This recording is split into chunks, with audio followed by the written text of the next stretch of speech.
हाँ जी नमस्कार। आज हम लोग बायोलॉजी के एक बहुत बड़े टॉपिक के साथ हैं। ये कुल मिला के बायोलॉजी का आधार है ना जी। तो हम लोग सेल टॉपिक पे बात करेंगे, पूरे कंटेंट के साथ हम लोग बात करेंगे। तो सेल क्या है, पहले हम लोग जाने सेल क्या है। तो किसी भी जीव के रचनात्मक और क्रियात्मक इकाई को सेल कहते हैं, या किसी भी जीव की मूल इकाई को सेल कहते हैं। ये छोटा अंग नहीं है, ये सबसे छोटी इकाई है, ठीक है ना जी। तो सेल क्या है जी, जीवों की सबसे छोटी इकाई है, ठीक। सेल को हम रचनात्मक और क्रियात्मक इकाई भी कहते हैं। रचनात्मक और क्रियात्मक इकाई क्यों कहते हैं? क्योंकि आपके जीवों का शरीर जो है सेल से बना होता है, जीवों की शरीर की रचना सेल से हुई होती है, इसीलिए इसे हम रचनात्मक इकाई भी कहते हैं। दूसरी बात, इसे क्रियात्मक इकाई भी कहते हैं। तो जीवों के शरीर में होने वाले सभी प्रकार के आपके लाइफ प्रोसेस किससे होते हैं? सेल में ही होते हैं, सेल के द्वारा होते हैं, इसीलिए इसे क्रियात्मक इकाई भी कहते हैं। तो हम लोग ये बात समझ गए कि इसे रचनात्मक और क्रियात्मक इकाई किसे कहते हैं, ठीक है।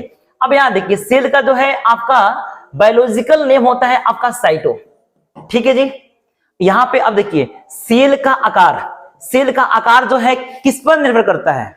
सेल का आकार सेल के फंक्शन पे निर्भर करता है। जैसा सेल का फंक्शन होगा वैसे ही सेल का आकार होगा, है कि नहीं। हाथ की कोशिका का काम अलग है, पैर की कोशिका का काम अलग है, जबड़े की कोशिका का काम अलग है, और हमारे शरीर के तंत्र की कोशिका का काम अलग है। सो सबके आकार अलग अलग होंगे, सेल के आकार अलग अलग होते हैं उनके काम के अनुसार, ठीक है जी।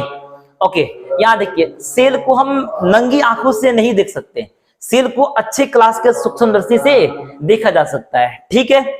आगे बढ़ते हैं हम लोग। यहां देखिए, कोशिका विज्ञान, बायोलॉजी के जिस शाखा में, जिस ब्रांच में हम कोशिका के बारे में अध्ययन करते हैं, कोशिका के अंगों के बारे में अध्ययन करते हैं, उसे कहते हैं कोशिका विज्ञान या साइटोलॉजी, ठीक है जी। इसको कोशिका विज्ञान या साइटोलॉजी। आइए यहां देखते हैं, अब कोशिका का खोज किसने किया? कोशिका का खोज आपके रॉबर्ट हुक ने किया। लेकिन रॉबर्ट हुक अपने द्वारा बनाए गए एक खराब सूक्ष्मदर्शी था, उसके द्वारा उन्होंने क्या किया, मरे हुए जीवों के मांस को जो है काट करके देखने की कोशिश की। तो उसमें मधुमक्खी के छत्ते की तरह क्या देखा? मधुमक्खी के छत्ते की तरह आपके कोठरियां दिखाई दी, ठीक है जी। तो उसी कोठरी का नाम क्या दियो? सेल दिए, उसी को सेल कहते हैं, है कि नहीं। तो आपके रॉबर्ट हुक ने मरे हुए कोशिका का खोज किया, लेकिन जीवित कोशिका का खोज कौन किया? जीवित कोशिका का खोज लीवेनहॉक ने किया। किसने किया जी? लीवेनहॉक। आपके रॉबर्ट हुक ने 1665 ईस्वी में मृत कोशिका का खोज किया था। वहीं आपका लीवेनहॉक जब नई प्रकार के सूक्ष्मदर्शी बनाए, उससे जो है छोटे छोटे सूक्ष्म जीवों को देखने का काम किया। उसके बाद सबसे पहले उन्होंने देखा जीवित कोशिका। कौन देखा जी? लीवेनहॉक। 9 साल बाद 1974 में। अब देखिए यहाँ पे कोशिका सिद्धांत क्या है सर? कोशिका सिद्धांत आपके स्लाइडन और स्वान नामक आपके जर्मन वैज्ञानिक ने दिया 1839 ईस्वी में। सेल थ्योरी में क्या है कि आपके जीव के शरीर जो है कोशिका से बना होता है, वो छोटा हो या बड़ा हो, एक कोशिकीय हो या बहुकोशिकीय हो, सभी जीवों का शरीर किससे बना होता है जी? कोशिका से बना होता है, ठीक है जी। दूसरी बात यह है कि जीव यदि बड़ा हो, जीवों का आकार बड़ा हो, तो कोशिका उसमें अधिक संख्या में होगा। यदि जीवों का आकार छोटा हो तो कोशिका कम संख्या में होगा, ठीक है ना जी। और इसमें और भी कुछ बातें कही उसने। चलिए, अब जो है इसमें क्या है, वो सबसे छोटी कोशिका क्या होता है?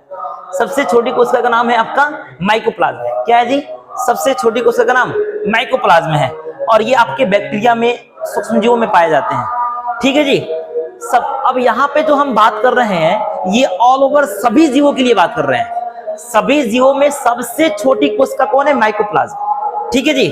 और आपके सभी जीवों में सबसे बड़ी कोशिका आपके शुतुरमुर्ग के अंडे की कोशिका होता है, ठीक है जी। सभी जीवों में सबसे बड़ी कोशिका किसका होता है जी? शुतुरमुर्ग के अंडे का। ओके, अब देखिए यहाँ पे